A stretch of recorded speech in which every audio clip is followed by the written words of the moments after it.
Jordan Man, and I am against the legalization of recreational marijuana, and this is my debate response to Kendall's legalization of marijuana.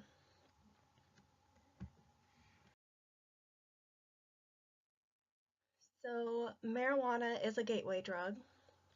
A gateway drug is defined as a habit forming drug that may not be addictive itself, but it may lead to the use of other addictive drugs.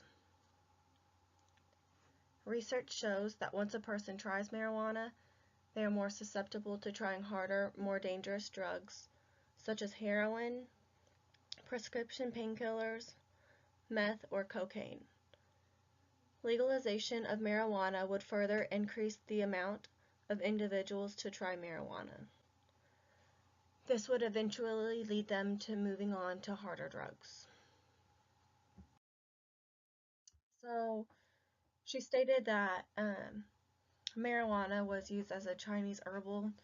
So she said that marijuana was used as an analgesic, an anesthetic, antidepressant, an antibiotic, and a sedative. But this would be classified as medical marijuana, and our debate was over the recreational use of marijuana. So I'm not going to go into too much detail about that. So chronic usage. The usage of marijuana puts one at risk for psychological visits and lifetime psychiatric problems at the age of 50. The more that they use the marijuana, the more at risk they are for a lifetime of drug problems. Persistent use is associated with more cognitive difficulties, physical illness, and lifetime problems at the age of 50. And then here's a chart just showing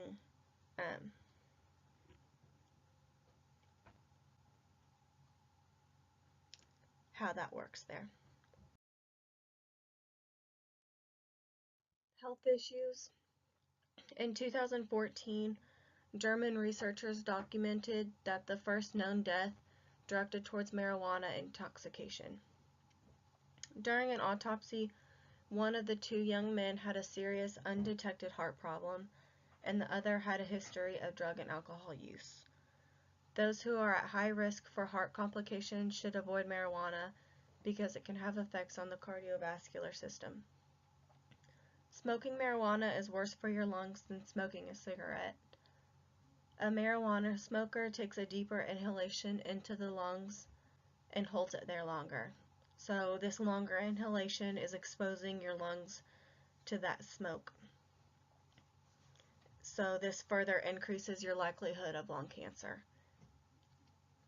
Researchers are finding that imaging scans of the brain of heavy marijuana smokers have revealed that there are changes in the blood flow to parts of the brain that are involved in memory and attention.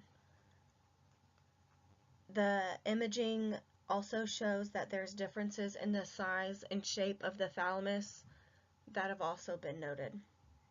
And the thalamus is the part of the brain that is involved with the consciousness and the information processing. So with that being said, that is why whenever you're under the influence of marijuana, then your perception isn't as well as what it should be. Marijuana can also cause anxiety, depression, increased heart rate, increased risk of heart attack within the first hour of smoking, and suicidal thought in teens. There will be an increase in crime rates. California has marijuana legalized, so the officials say that the legalization of marijuana has done nothing to benefit the community. In Cloverdale Reveal, they report that there has been an increase in home invasions, violent crimes, and robberies. The goal of these crimes is to steal the marijuana and then to transport it back to where it is still illegal and sell it on the black market, further increasing crime rates. Driving under the influence, like alcohol, marijuana alters your perception. Driving under the influence of marijuana could further complicate the problem of driving under the influence of alcohol.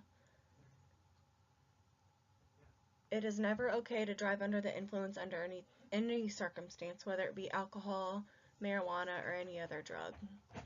So if you're under the influence of marijuana, your perception's going to be altered. So you're going to have a slower reaction time, your depth perception's going to be thrown off, and there will be consequences if you are pulled over in a state where marijuana is illegal. Not that those consequences may be serious as a violent crime would, but you're still going to have to do some time in jail, pay a fine, or even perform in some community service. Thank you.